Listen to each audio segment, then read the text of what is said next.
Shalom. Ternyata lebih mengerti bahasa Ibrani daripada bahasa Indonesia ya. Tuhan memberkati saudara, kita bersama-sama berkumpul, bersekutu. Kita percaya bahwa ini semua adalah berkat kemurahan dan pertolongan Tuhan. Amin. Sekali lagi kita tepuk tangan yang meriah bagi Allah kita. Saudara, kita akan mengacu membaca dalam kitab Ayub. Saya akan baca beberapa ayat sekaligus. Tentunya tidak semuanya, kitab Ayub adalah 42 fatsal. Saudara boleh baca kembali di rumah dengan baik, ya. Saudara baca kembali dan saudara perhatikan. Saya akan membaca tidak semua tentunya, saudaraku ya. Jadi pertama adalah di dalam fatsal yang ke-1 untuk memperkenalkan siapa Ayub ini. Saudara perhatikan, saya cepat saja membacanya. Ayub 1 ayat 1. Ada seorang laki-laki di tanah Uz bernama Ayub. Orang itu saleh dan jujur. Ia takut akan Allah dan menjauhi kejahatan. Ia mendapat 7 anak laki-laki dan 3 anak perempuan.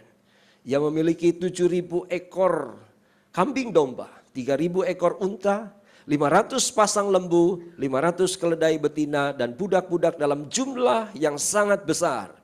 Sehingga orang itu adalah apa saudara? Yang terkaya dari semua orang di sebelah timur. Anak-anaknya yang lelaki biasa mengadakan pesta di rumah mereka masing-masing menurut giliran, dan ketiga saudara perempuannya mereka diundang untuk makan dan minum bersama-sama dengan mereka. Setiap kali apabila hari pesta telah berlalu, manggil mereka dan menguduskan mereka. Keesokan harinya pagi-pagi bangunlah Ayub lalu mempersembahkan korban bakaran sejumlah mereka sekalian.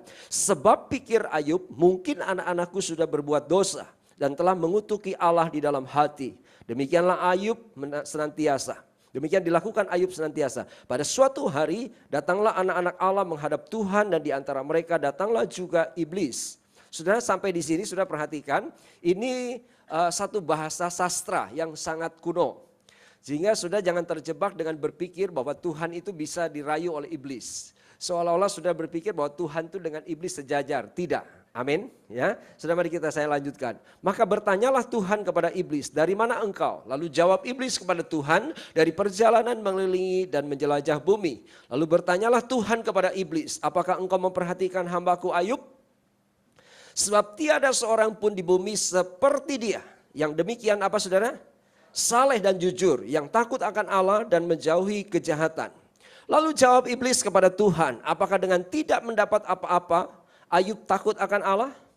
Bukankah engkau yang membuat pagar sekeliling dia dan rumahnya serta segala yang dimilikinya? Apakah yang dikerjakannya telah kau berkati, dan apa yang dimilikinya makin bertambah di negeri itu?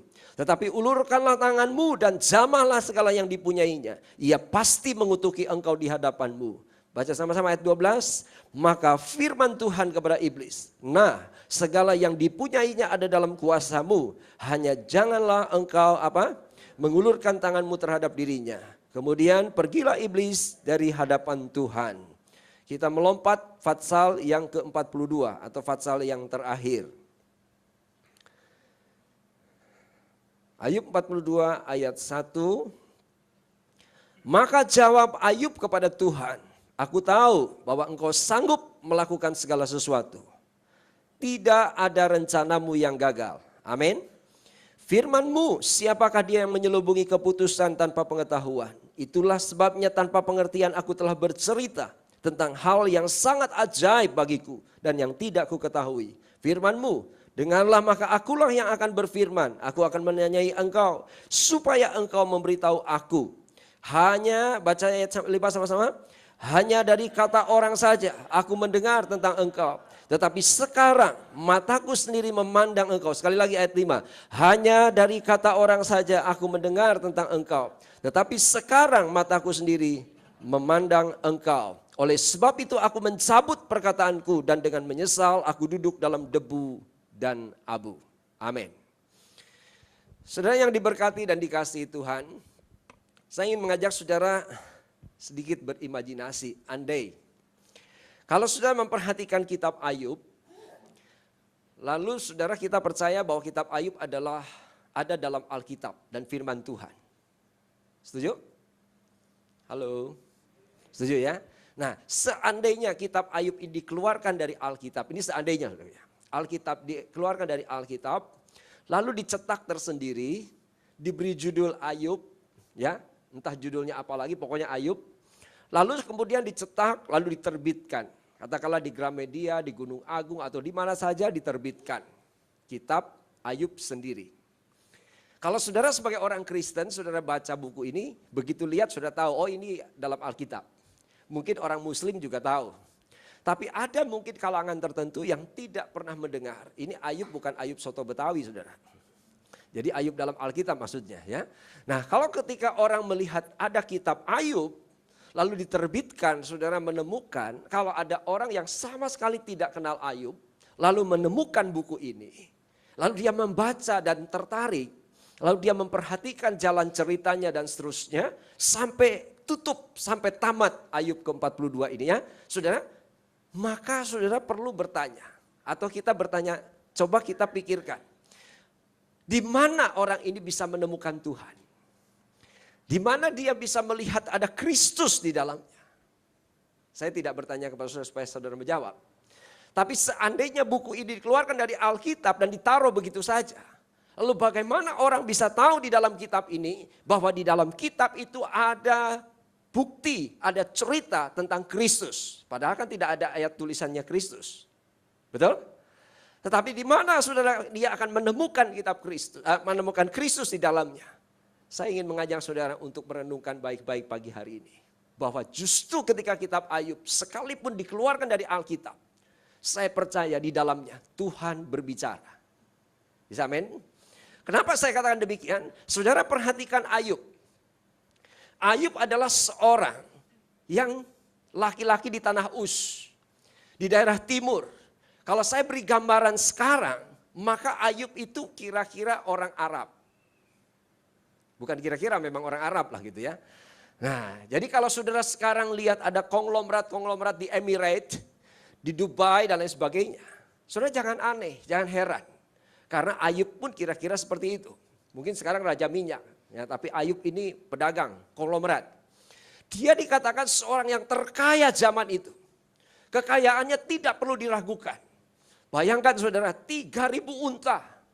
Unta itu adalah kendaraan, kalau zaman sekarang itu kendaraan yang paling eksklusif zaman itu, yang paling lux, tapi juga produktif, artinya menghasilkan uang. Kalau saya pikir-pikir, zaman sekarang ini kira-kira sebanding dengan Alphard, saudara. Do you know Alphard? Halo. Jadi saya bandingkan dengan Alphard. Kenapa Alphard? Karena saya pernah bersama rombongan turun di airport. Lalu kemudian karena kami barangnya banyak dan orangnya juga banyak. Lalu kemudian mobil tidak cukup. Kalau pakai taksi harus berapa taksi begitu. Ternyata ada sewaan Alphard. Jadi sekali-sekali naik Alphard tidak apa-apa, saudara. Jadi ternyata naik Alphard tuh enak loh, saudara. Kalau orang Surabaya bilang enak. Ya, enak, saudara. Wah, namanya Alphard gagah sekali, saudara. Tapi saudara, perjalanan kami nggak sampai 1 jam. Tapi bayarnya hampir 300.000. Enak dinaiki, nggak enak bayarnya, saudara. Bayangkan saudara, hampir 1 jam 300.000. Itu pakai Alphard, saudara. Jadi kalau sewakan Alphard 10 jam bisa laku. Saudara hitung sendiri berapa? Katakan 200.000 ya. 10 jam berapa? 2 juta. Itu baru satu Alphard. Ini 3.000 Alphard berapa? 6 miliar loh, saudara. Halo, masih sama saya? Bisa ngitung enggak, saudara? Ya, saudara bayangkan 6 miliar, saudara. Itu baru penghasilan Alphardnya doang. Belum 500 keledai. Betina lagi. Kenapa betina? Karena betina itu menghasilkan susu. Dan susu keledai itu pada waktu itu sebagai minuman yang paling diminati. Ya, kalau saya ke ujung Pandang Makassar, saya biasa dihidangkan itu susu kedelai. Itu lumayan mahal. Kedelai dengan keledai beda, saudara. Ya jangan disamakan, kecuali kita ngomongnya kecepatan, kedelai kebalik-balik, saudara. Saudara, kalau soal kekayaan Ayub itu sudah enggak kurang apa. Anaknya 10, saudara. Banyak kita lihat orang yang banyak duitnya, enggak punya anak. Ya, Banyak yang punya anak, tapi nggak punya duit. Nah itu lebih repot lagi, saudara. Terus punya anak lagi, saudara. Ada yang sudah laki semua, pengen perempuan nggak dapet. Ada yang perempuan semua pengen laki nggak dapet. Kayaknya ada yang disesali. Sebenarnya kan nggak perlu disesali, saudara. Tapi Ayub ini komplit. Udah kaya. Lalu kemudian anaknya 10, komplit lagi. Laki ada, perempuan ada. Udah itu lakinya 7, perempuannya 3. Oh hebat benar. Lalu kemudian kurang apa lagi? Ayub itu saleh, jujur, menjauhi kejahatan, takut Allah. Artinya Ayub itu menyembah Allah satu, bukan menyembah dewa. Saya tanya saudara di sini yang mau ambil mantu, mau nggak punya mantu? Udah kaya, ganteng, pinter, udah gitu takut Tuhan, ke gereja melayani seperti worship leader tadi. Mau nggak? Halo, mau nggak? Mau. Yang belum menikah di sini, saya mau Pak Pendeta, saya mau dapat yang begitu. Siapa yang nggak mau, saudara? Jadi kalau saudara perhatikan, itu Ayub bukan hanya kata manusia. Tuhan sendiri pun mengatakan apa? Di bumi ini nggak ada orang yang model dia. Siapa di sini saudara yang yakin saudara lebih saleh dari Ayub? Angkat tangan. Nggak ada ya? Ya termasuk saya juga nggak berani. Ya. Saya tanya lagi. Ada enggak saudara yang punya masalah lebih berat dari Ayub? Karena 10 anaknya kemudian mati. Dan hartanya dalam waktu yang singkat habis semua. Ada enggak? Nggak ada ya? Jadi kita lebih saleh dari Ayub enggak? Enggak, kita tidak lebih saleh dari Ayub. Tapi kita tidak pernah sesusah Ayub. Cuma kita lebih rewel dari Ayub. Halo. Ya apa iya? Ya, saya mau kita teruskan. Jadi sekali lagi saudara, Ayub ini sudah luar biasa. Di muka bumi ini gak ada orang model dia kata Tuhan. Tapi iblis bilang, ya pantas aja Tuhan ada orang model begitu. Karena Tuhan yang menjaganya, Tuhan yang melindungi, Tuhan yang memberkati. Memang Tuhan tidak menyangkali bahwa Tuhan yang memberkati. Amin. Tetapi Tuhan bilang apa? Kamu mau ambil apanya? Mau ambil hartanya? Please. Mau ambil kesehatannya? Silahkan. Mau ambil anak yang kutitipi? Silahkan. Ambil. Tapi hanya satu yang engkau tidak bisa ambil. Dan itu di tanganku, yaitu jiwanya. Bisa tangkap kalimat ini saudara? Perhatikan kalimat ini. Nah sehingga saudara, buat saudara dan saya, mari kita pikirkan baik-baik. Bahwa Tuhan sudah memunculkan di muka bumi ini seorang bernama Ayub. Sebagai contoh buat kita. Karena kalau saya boleh katakan, kalau sampai bacaannya Fatsal pertama ini, Ayub itu jangan langsung berpikir dia Kristen. Bisa saja dia seorang yang beragama, dia seorang yang punya keyakinan, kepercayaan, dan dia meyakini kepercayaan itu bisa menyelamatkan dia. Cukup jelas? Kenapa? Ada satu contoh, anak-anaknya suka pesta. Ketika anak-anaknya pesta, maka besoknya Ayub itu ngumpulkan anak-anaknya, lalu hitung menurut anak-anak jumlah anaknya, karena Ayub berpikir, waktu pesta itu jangan-jangan anak-anaknya itu bikin dosa. Cukup jelas? Ya, jadi Ayub berpikir anak-anaknya waktu pesta, jangan-jangan dia bikin salah, jangan-jangan tidak menyenangkan Allah.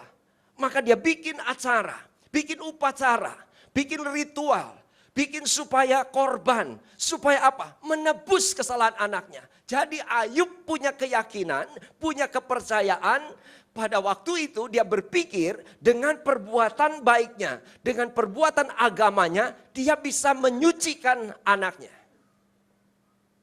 Tangkap sampai sini saudara. Jadi kalau Ayub itu hidup di zaman kita ini sekarang, barusan bulan lalu itu dia pasti ikut marhaban Ramadan saudara. Halo. Karena dia berpikir apa? Nanti Idul Fitri suci lagi. Nanti setelah semuanya selesai, dia suci lagi. Nah Ayub berpikir setelah pesta semalam-malaman berdosa, besoknya bikin korban, maka suci lagi.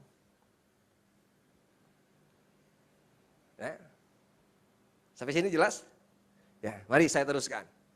Nah, saudara, sehingga saudara kalau perhatikan, Ayub itu kurang lebih seorang yang kaya raya, seorang yang lengkap menurut pandangan manusia. Seorang yang disebut kurang apa menurut penglihatan manusia. Betul? Dan Ayub melakukan acara, upacara, ritual agamanya. Dan dia melakukan semua itu dengan baik. Dan Tuhan bilang dia baik. Tapi Tuhan bilang apa? Iblis boleh ambil hartanya. Iblis boleh ambil semua yang dimilikinya. Tapi yang tidak adalah milik Tuhan, jiwanya. Cukup jelas? Yang saya mau katakan kepada saudara adalah apa? Buat Tuhan. Perhatikan nih, buat Tuhan. Yang menjadi concern Tuhan. Yang membuat jadi perhatian Tuhan, saudara dan saya. Bahkan ada di sini pagi ini. Bukan karena baju saudara. Bukan karena kebutuhan makan saudara. Bukan karena kebutuhan dompet saudara. Bukan karena kebutuhan uang saudara dan kesehatan saudara. Yang Tuhan concern bagi saudara adalah apa? Keselamatan saudara dan saya. Bisa amin? Kalau saudara hanya sekedar beruang, berduit, saudara kaya punya rumah besar, saudara hanya sekedar sehat, orang yang gak percaya Tuhan pun bisa. Komplotot, saudara. Tenang aja. Kita gak kemana-mana kok. Amin. Coba saudara perhatikan di muka bumi ini. Negara yang berduit sekarang ini mana? Tiongkok, saudara. Bertuhan enggak? Enggak. Jepang. Betul? Malah seolah-olah melecehkan Amerika Serikat. Padahal Amerika Serikat itu satu-satunya negara yang didirikan atas dasar firman Tuhan. Tapi saya nanti jelaskan. Justru yang kita berdasarkan firman Tuhan. Kalau main-main dengan firman Tuhan. Bahayanya lebih besar. Bisa amin? Nah, sehingga saudara dan saya kita perlu perhatikan baik-baik. Tuhan membawa saudara pagi hari di tempat ini. Tuhan membawa saudara mengenal kitab suci. Tuhan membawa saudara mengenal Kristus. Tuhan membawa saudara mengenal keselamatan. Karena Tuhan itu sangat memperhatikan keselamatan saudara. Jadi kalau sudah perhatikan di belakang ini ada tulisan mujizat masih ada. Saudara aminkan. Mujizat yang paling penting bagi saudara adalah saudara bisa percaya bahwa Tuhan itu menebus saudara. Kalau saudara masih percaya seperti Ayub. Bahwa dengan perbuatan baik kita. Dengan keagamaan kita bisa selamat. Ini saudara belum mengalami mujizat yang terbesar. Tapi saudara bisa dikatakan mengalami mujizat yang terbesar ketika saudara menyadari bahwa kita manusia berdosa. Kita manusia yang tidak berdaya. Manusia yang tidak akan sampai ke surga. Saudara boleh pinter, saudara jaga kesehatan baik-baik, saudara panjang umur. Betul nggak saudara? Saudara lihat di Jepang ada satu kota. Mereka cara makan, pola hidup makannya bagus sekali. Sehingga usia rata-rata itu 90 tahunan. Umurnya. Mereka tidak kenal Tuhan loh saudara. Jadi kalau saudara makan baik-baik, jaga badan baik-baik, makan gak sembarangan, sehat loh saudara. Memang umur orang tentunya Tuhan yang menentukan ya. Ada yang sehat juga mati saudara. Ada yang ngerokok terus juga gak mati-mati saudara. Ya itu umur di tangan Tuhan istilahnya. Tapi umumnya kalau saudara menjaga kesehatan, saudara-saudara diselamatkan Tuhan Yesus, itu bukan karena saudara gak makan yang haram. Saudara makan babi, masuk surga enggak? Masuk. Setuju? Masuk, malah lebih cepat saudara.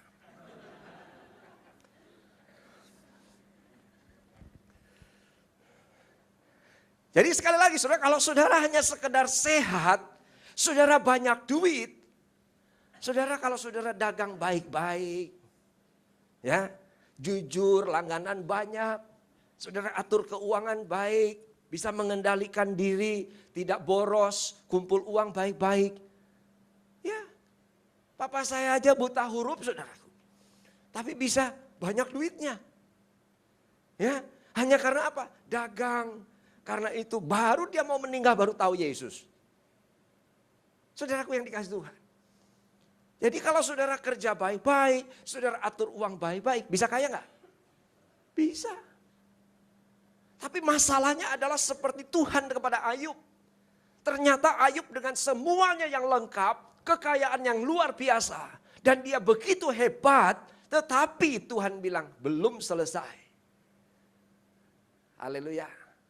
Amin. Karena yang aku mau adalah apa? Jiwamu. Yang aku mau adalah engkau balik kepadaku. Sampai pada akhirnya Ayub, waktu diizinkan dalam kesusahan, hartanya habis. Anak-anaknya mati, teman-temannya datang. Teman-temannya itu ngelihat dia Ayub, pertama sih prihatin. Teman-teman bagus loh saudara. 7 hari dia cuma menjadi pendamping pendengar. Itu teman yang bagus. Jadi kalau saudara ketemu orang yang sedang susah, sakit atau sedang sedih, saudara temenin dia, duduk di sebelahnya, jangan khotbah. Halo? Ya? Jangan model saya khotbah begitu, jangan usah dikhotbahin saudara. Dia udah sumpek saudara. Halo? Ya?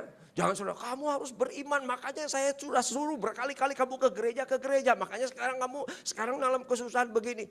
Dia bilang enak aja lu ngomong. Ini anak gua yang mati, lu emang anak lu yang mati kan gitu ya. Jadi kalau saudara ketemu yang susah, yang sedih, jangan banyak ngomong. Halo? Temenin aja di situ, duduk di situ. Amin. Itu namanya orang Kristen yang radikal, bukan ekstrim. Halo?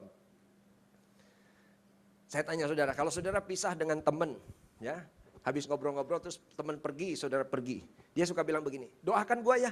Ya, saudara bilang, oke, beres. Saya tanya, doakan bener nah?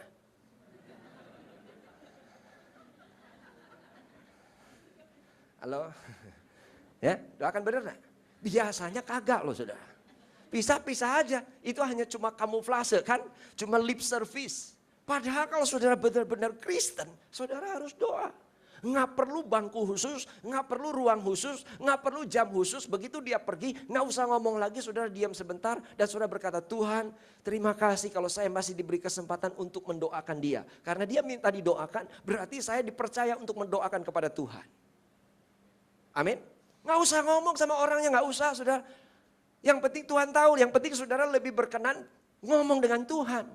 Makanya kalau ada yang SMS, bantu gua dong, dukung doa ya, dukung doa gua, ya. Habis itu GBU, saudara harus ngerti, GBU itu gua butuh uang. Jangan ini mau udah GBU, saudara, oke beres, GBU tuh gua butuh uang juga.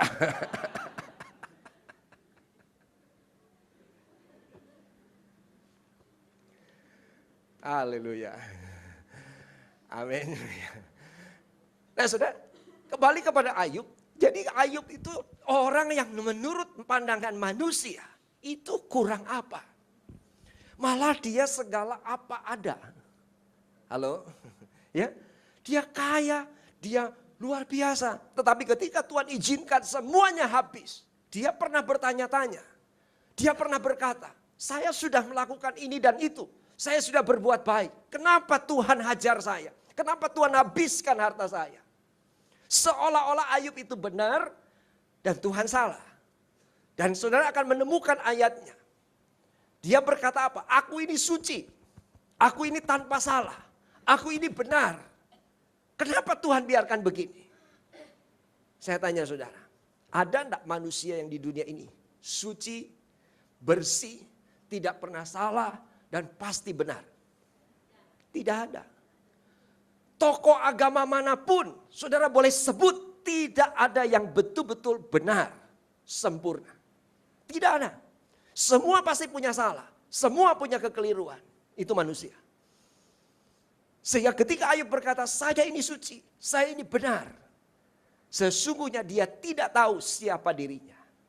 Nah manusia sebelum Tuhan temukan, tadi sudah disampaikan, apa worship leader lupa? Namanya? Hah? Ferdi. Nah tadi Ferdi bilang bahwa apa?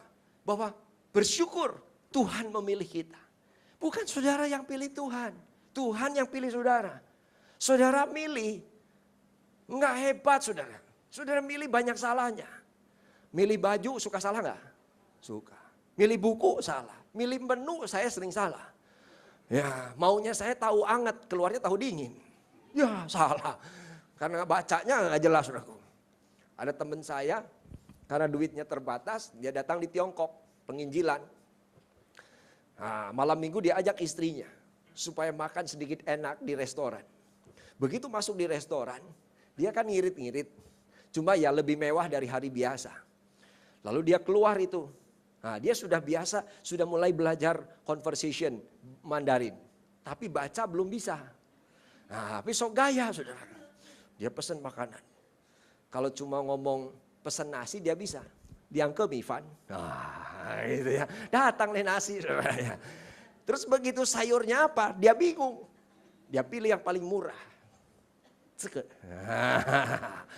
Oh, yang itu ya? Iya. Mungkin pelayannya bilang yang lainnya. Dia bilang, saya suka yang ini. Cuma ini saja. Iya, itu saja. Sudah, pergi dia. Datang, sudah tahu yang datang apa? Nasi, betul kan? Liang ke mifan, nasi kan? Sayurnya apa? Enggak sayur, saudara. Bir. Yang paling murah itu bir. Keluarlah bir, saudara. Nasi sama bir, bingung kan orang Cina, saudaraku. Ini kok orang makan sama bir gitu, saudara. Karena dia malu, udah aja. Nasinya dimakan cuma nasi doang. Birnya juga keleyang-keleyang, saudara.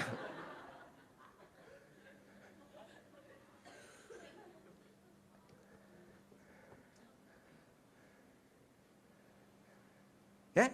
Nah, saudara yang dikasihi Tuhan, ketika saudara mengerti bahwa setiap kita tidak ada yang bisa menebus saudara dan saya. Tidak ada yang qualified, tidak ada yang memenuhi syarat untuk menebus kita. Semua manusia pasti punya salah. Semua manusia itu adalah semua manusia itu sama. Tetapi saudara dan saya harus ditebus oleh manusia juga. Amin. Nah, di mana nyarinya manusia yang betul-betul bersih, sempurna? Tidak ada. Sehingga Allah saja yang baik, Allah saja yang sempurna. Maka Allah harus turun ke dunia ini. Waktu itu Allah menanyakan kepada Ayub, di mana waktu bumi diciptakan? Di mana kamu? Ayub tidak bisa jawab. Nah, saudara, karena manusia, saudara dan saya tidak bisa ditebus oleh manusia lain. Sebab itu Allah harus menjadi manusia. Amin. Sehingga Allah menjadi manusia sama seperti saudara dan saya. Dan dia menyelesaikan apa yang harus kita bayar. Dan dia menyelesaikan di kayu salib. Dan dia menebus dosa dan saya. Dia mati di sana. Sebab itu ketika sekalipun Ayub tidak menunjukkan kata Kristus. Dia tidak menunjukkan tulisan Yesus di situ. Tapi di situ menunjukkan bahwa Ayub menyerah dan berkata apa? Sesungguhnya dia perlu penebus. Amin. Dia perlu sang pencipta. Dia harus kembali kepada sang pencipta. Karena kalau saudara hanya sekedar punya duit. Saudara sehat, panjang umur. Sepanjang-panjang umurnya, saudara mati juga. Halo. Ya, saya tidak mendoakan saudara. Haleluya. Kan ada nyanyian begini. Ada tanya dalam gelisah di hati. Untuk apa aku ada di bumi ini? Saudara pernah gelisah enggak? Sering. Saya juga suka gelisah. Tapi gelisah kita karena apa? Harga cabai naik, bensin naik, saudara. Ya Pak ya, saudara. Ya, uang kontrak udah deket mau habis. Itu yang bikin gelisah. Saudara, jarang kita menggelisahkan kenapa kita ada di bumi ini. Ada tanya dalam gelisah di hati. Untuk apa aku ada di bumi ini? Saudara perlu bertanya. Bauap sekejap bunga rumput pagi yang akan layu di sore hari. Setuju saudara? Kita kan kayak bunga. Tumbuh, berkembang, layu lagi. Malam kelam, padang gersang dan tandusnya. Cerita tragis kehidupan manusia. Coba saudara lihat kiri kanan. Dan satu persatu mereka yang dicinta berpulang tak kembali lagi. Ada yang kita cintai sudah pergi dan tidak kembali lagi. Termasuk mama papa saya sudah tidak ada dan tidak kembali kecuali kita ke sana. Betul? Ada yang sudah meninggal lalu sudah ketemu lagi di pasar. Oh, kamu kok ada di sini? Dan satu persatu mereka yang dicinta berpulang tak kembali lagi. Betul? Inilah manusia. Akhirnya apa? Pulang. Persoalannya adalah pulang kemana? Hanya dua pertanyaan dalam hidup kita. sehat, sakit. Kalau sakit, sembuh, mati. Halo? Ya, mati 2 pertanyaan lagi. Mati kemana, saudaraku? Mati dalam maut, siksa selamanya, atau mati bersama Allah untuk selama-lamanya. Saudara bisa milih. Tapi untuk saudara sampai kepada Tuhan, tidak ada yang bisa milih. Karena milih makan aja bisa salah. Malah ada yang ngomong di belakang mungkin bisik-bisik, Pak, saya pilih pacar aja salah. Nanti ada suami yang ngomong, saya pilih istri aja salah. Bukan di sini maksud saya, ya, di sekitar sini.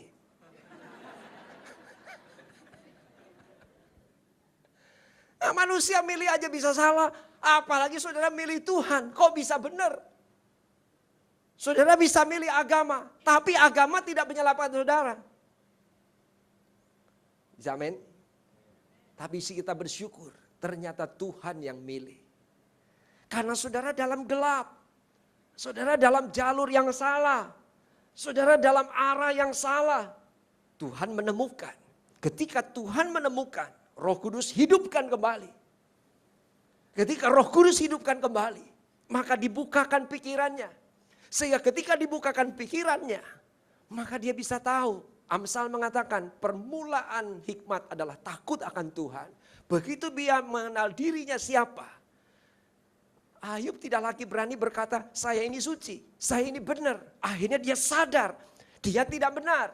Dia perlu penebus, dia perlu penyelamat. Sehingga akhirnya dia berkata apa? Sekarang aku tahu, bukan kata orang, tapi sungguh-sungguh aku memandang Tuhan. Amin. Orang yang sudah berjumpa secara pribadi dengan Tuhan, dia tidak akan berkata saya benar. Justru orang yang sudah berjumpa dengan Tuhan, dia berkata saya perlu dibenarkan. Orang yang belum pernah berjumpa dengan Tuhan, dia bisa berkata apa salah saya.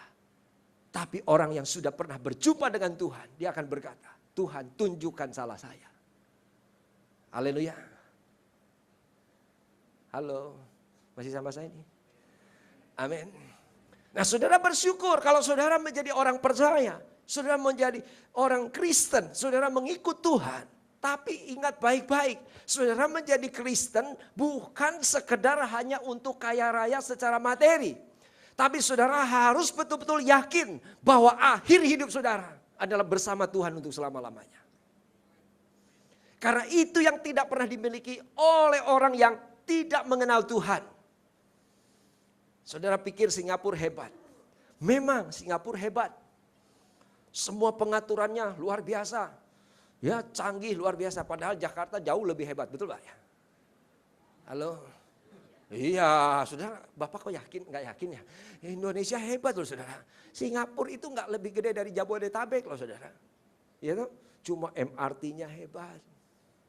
Di sini kan cuma busway doang ya. Udah busway terus kemudian bunyinya juga sudah hilang lagi. Saya naik busway dulu beberapa tahun yang lalu kan ada di situ. Dibilang next step carefully. Gitu ya. Gitu ya. Itu dulu, sekarang udah capek dia ngomong lagi saudara. Nah, Indonesia bedanya begitu saudara. Indonesia itu ternyata yang berkuasa bukan cuma Tuhan atau presiden. Nah, apa? Angkot aja berkuasa loh saudara. Dia suka-sukanya dia, pokoknya dia ya, cuma Tuhan yang bisa menghentikan angkot saudara. Kalau dia mau berhenti kayak mau jalan kayak mau di tengah jalan, mau di pinggir, itu angkot bisa saudara. Inilah Indonesia.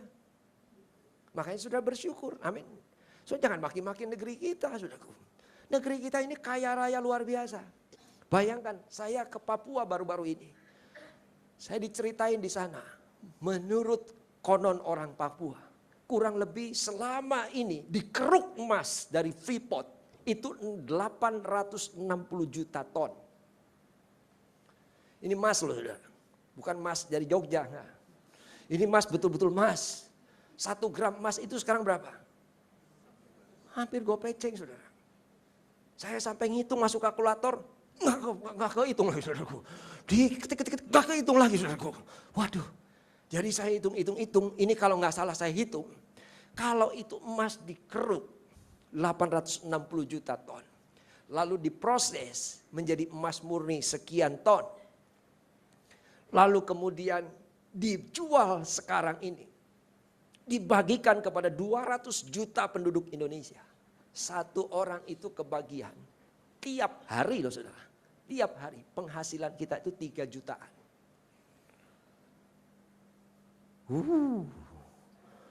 Halo. Padahal masih banyak orang Indonesia yang 1 tahun aja belum tentu dapat 3 juta loh saudara. Padahal kalau dibagikan langsung 3 juta per orang. Amin. Nah saudara harus tanya, mengapa saya hidup di muka bumi ini? Mengapa saya hidup di Jakarta? Kenapa hidup di Indonesia? Haleluya. Kalau saudara tanpa Tuhan memilih saudara, tanpa Tuhan mencelikan mata saudara, saudara tidak akan mengerti. Kenapa? Kita hanya berpikir, emang gua pikirin hidup aja susah, malah mikirin negara. Gitu. Memang saudara, tapi kita mulai. Kalau saudara mau membuka pikiran saudara, dan mau dipakai Tuhan menjadi alat Tuhan, nanti akan terbuka. Sungguh ku percaya, tiada yang mustahil. Amin. Mujizat masih ada dalam hidupku. Saudara percaya? Tepuk tangan untuk Tuhan kita. Nah, tetapi saudara dan saya harus seperti tadi. Dan satu persatu mereka yang dicinta berpulang tak kembali lagi. Saudara yang belum kembali ke sana, yang masih hidup di dunia, saudara harus nyanyi. Tuhan hantarlah langkahku sebelum usai hariku, untuk memahami rencanamu di dalam taman hidupku. Tuhan celikan batinku untuk mengerti hatimu, agar ku tunaikan semua yang Bapa ingini. Haleluya. Saudara perlu perjumpaan pribadi dengan Tuhan. Saya tidak tahu saudara tahun berapa, tanggal berapa, bulan berapa, saudara mengalami satu encounter, perjumpaan pribadi dengan Tuhan. Artinya perjumpaan pribadi dengan Tuhan itu bukan karena saudara jadi Kristen keturunan. Bukan karena saudara Kristen dari kecil dibawa ke gereja, bukan. Tapi saudara betul-betul secara pribadi. Seperti Ayub berkata, bukan kata orang, tapi hari ini aku memandang engkau. Haleluya. Saudara mungkin cara Tuhan itu beda. Ada yang sakit dulu disembuhkan. Ada yang bangkrut dulu Tuhan bangkitkan. Ada yang sudah divonis mati, dia disembuhkan. Lalu saudara percaya. Itu cara Tuhan. Ada yang mungkin sudah mati dulu dibangkitkan. Bisa aja saudara. Ada yang pernah punya pengalaman, saya ketemu Tuhan Yesus karena Tuhan masuk ke dalam kamar dengan terang. Nggak apa-apa saudara. Saudara jangan bilang, oh itu sesat. Enggak saudara. Tiap orang punya tanggung jawab sendiri-sendiri. Amin. Saya memang dulu pernah minder.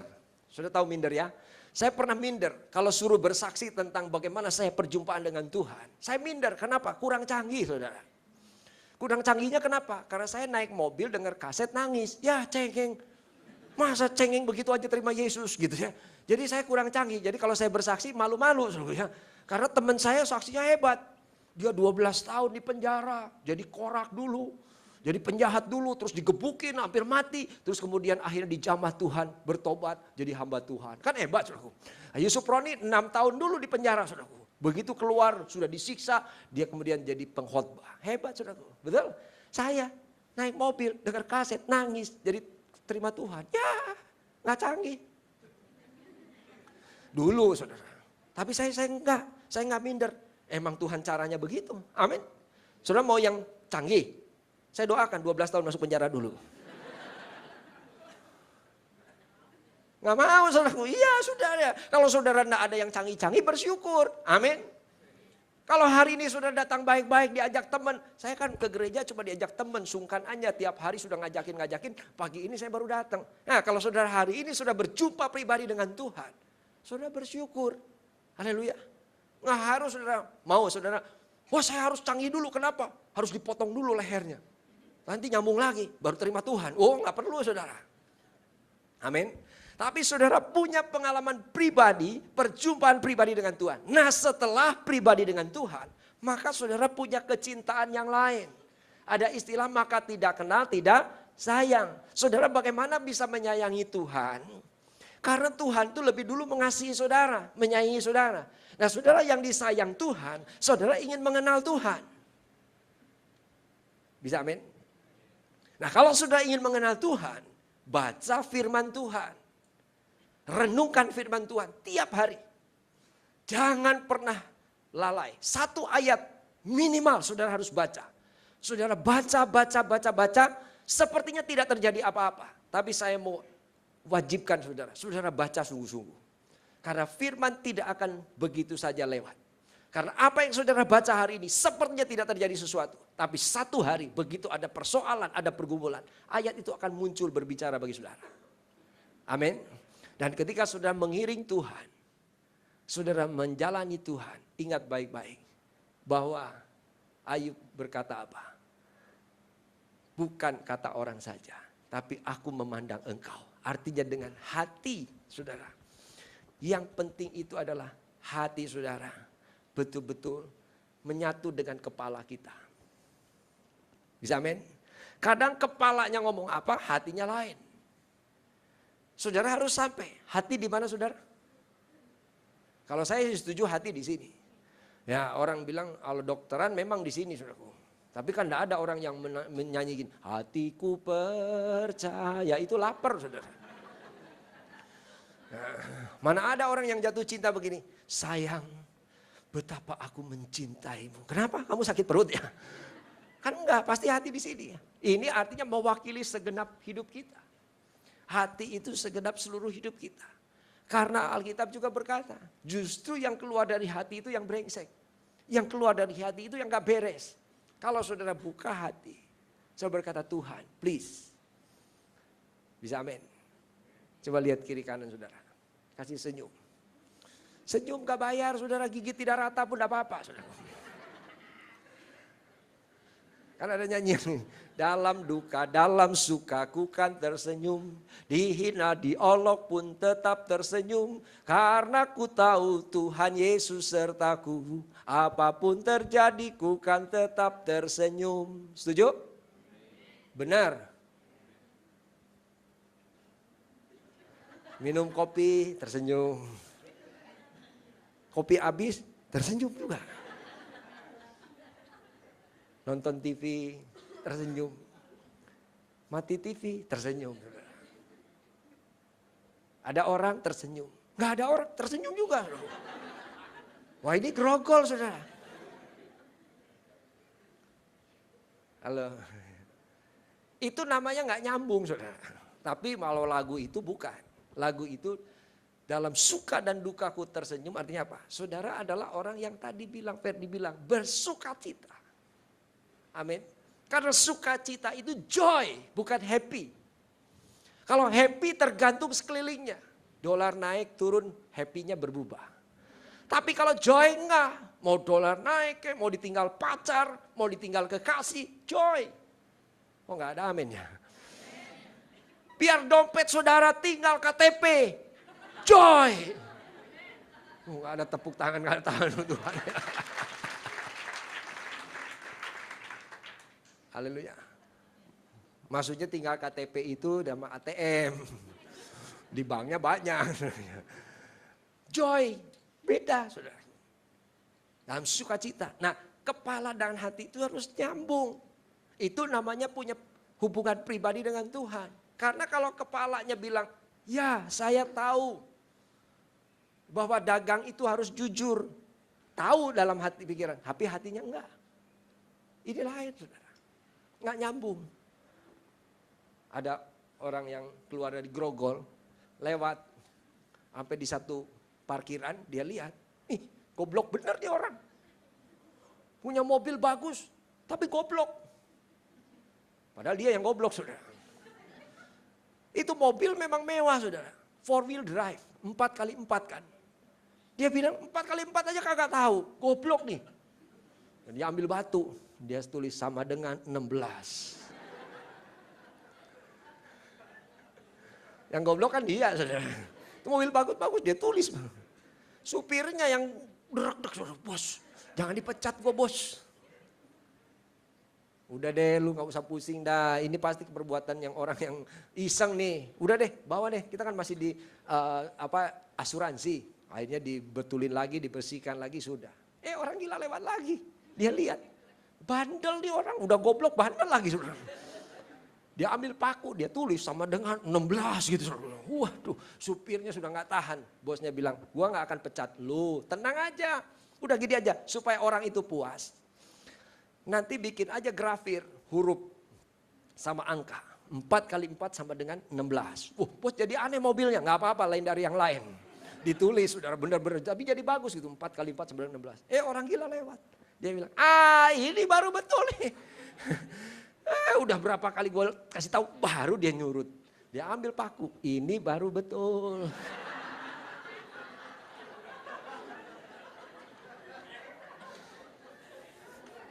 Ini dasar orang sinting, saudara, nyambung saudara. Nah saudara, dari kepala hati itu sama. Bagaimana saudara menyamakan? Lewat masalah. Kenapa saudara diizinkan Tuhan ada kesakitan? Kenapa Tuhan izinkan ada masalah? Kenapa Tuhan izinkan ada persoalan? Karena melalui persoalan, saudara makin sadar, saya ini gak bisa apa-apa, saya ini terbatas. Tetapi di tengah keterbatasan saudara ada janji Tuhan. Bahwa apapun yang Tuhan izinkan terjadi. Saudara harus belajar terus untuk percaya dan meyakini. Kepala sama dengan hati. Artinya yang saudara tahu di firman Tuhan, pencobaan tidak akan melebihi kekuatan kita. Hatinya juga harus yakin. Kita kadang-kadang kepalanya yakin, hatinya gak yakin. Betul apa betul? Halo? Kepalanya yakin, hatinya gak yakin. Saya juga sering kali begitu. Hatinya belum nyambung ke kepala. Jadi saya harus belajar untuk supaya hatinya nyambung ke kepala. Namanya saudara panik sebagai manusia, itu wajar. Setiap orang pasti pernah panik, setiap orang pernah khawatir karena kita punya perasaan. Tapi kepanikan saudara, perasaan saudara itu harus terkendali. Jangan sampai istilah Jawanya bilang kebablasan, kelewatan. Amin. Jadi ada ambangnya. Saya kasih contoh 2 menit nih. Kalau gedung ini misalnya mati lampu. Biasanya ada genset kan. Betul nggak? Rumah saudara ada genset nggak? Nggak ada. Karena saudara merasa itu tidak terlalu yang urgent. Mati lampu kan bisa lilin dulu. Mati lampu kan bisa pakai emergency lamp dulu. Baru kemudian tunggu PLN nyala lagi. Begitu kan saudaraku ya? Nah, tapi kalau gedung rumah sakit, ruang operasi. Saudara mau seperti itu? Mati lampu, lilin dulu. Keburu mati saudaraku. Nggak bisa. Itu harus justru pakai genset yang otomatis. Artinya apa? Nggak boleh terlalu lama mati lampunya. Balapan F1 di Singapura, syaratnya itu 1 detik, nggak boleh mati lampu. Saya pikir waktu baca, hebat bener nih, 1 detik, gimana jaminannya? Karena kalau 1 detik mati lampu, itu F1 tuh kecepatannya luar biasa, bisa amburadul saudara. Saudara bisa tangkap sampai sini. Artinya, saudara dan saya, tingkat kritis saudara, tingkat kesulitan saudara, itu hanya Tuhan yang tahu. Berapa lama saudara diizinkan untuk bisa panik, untuk takut, untuk khawatir. Itu seperti lampu gelap. Tapi kalau saudara percaya dalam Tuhan, hati maupun pikiran, maka begitu saudara takut, Tuhan yang tahu kapan itu nyala lagi energinya untuk menstabilkan. Haleluya. Saudara punya perasaan pasti. Misalnya saya ditelepon. Saya bicara dengan Bapak Yosef. Oh saya sendiri Pak. Oh ya saya dari BCA. Bapak kemarin ikut nonton gebiar kami BCA? Oh tidak. Wah ini kesempatan kami untuk pertama kali memberitahu kepada Bapak. Ternyata Bapak beruntung. Selamat menjadi salah satu pemenang 10 miliar. Langsung saya bilang jangan macam-macam. Terlalu banyak orang yang nipu. Ngasih tahu begini di telepon. Nipu ya? Loh. Bapak kalau nggak percaya pergi ke BCA terdekat. Bawa identitas Bapak dan buktikan. Bapak betul-betul pemenang. Ya, maksudnya bagaimana? Ya Bapak adalah betul-betul pemenang. Selamat Pak untuk menerima hadiah dari kami BCA. Saya tanya saudara. Saya gimana tutup teleponnya? Oh iya ya, makasih ya infonya. Thank you. Berhenti. Ya nanti dah kalau ada waktu saya ke BCA. Begitu? Nggak mungkin. Begitu telepon belum nutup juga.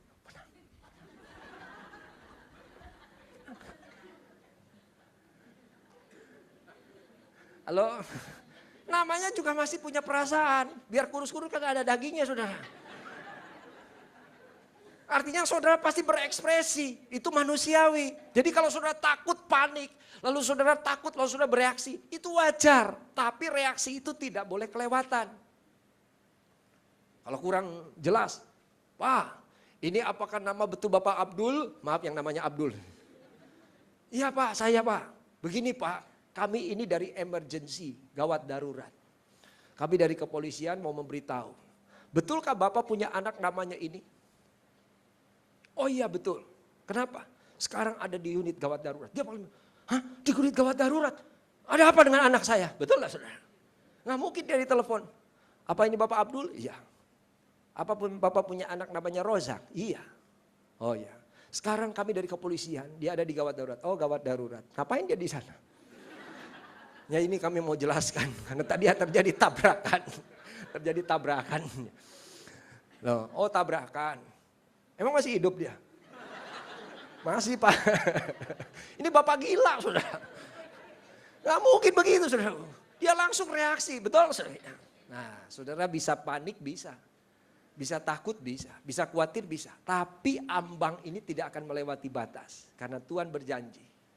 Krisis saudara, dia yang tahu. Begitu saudara takut, saudara harus teguh apa? Orang yang pernah berjumpa pribadi dengan Tuhan. Begitu takut, dia berkata, waktu aku takut, aku percaya. Waktu aku percaya, aku tidak takut. Katakan sama-sama. Waktu aku takut, aku percaya Tuhan. Sekali lagi, waktu aku takut, aku percaya Tuhan. Waktu aku percaya Tuhan, aku tidak takut. Katakan sama-sama. Waktu aku takut, percaya Tuhan. Waktu aku percaya Tuhan, tidak takut. Sekali lagi. Aku percaya Tuhan. Waktu aku percaya Tuhan, aku tidak takut. Amin. Mari kita bangkit berdiri bersama-sama. Saya undang pemain musik, kita akan berdoa.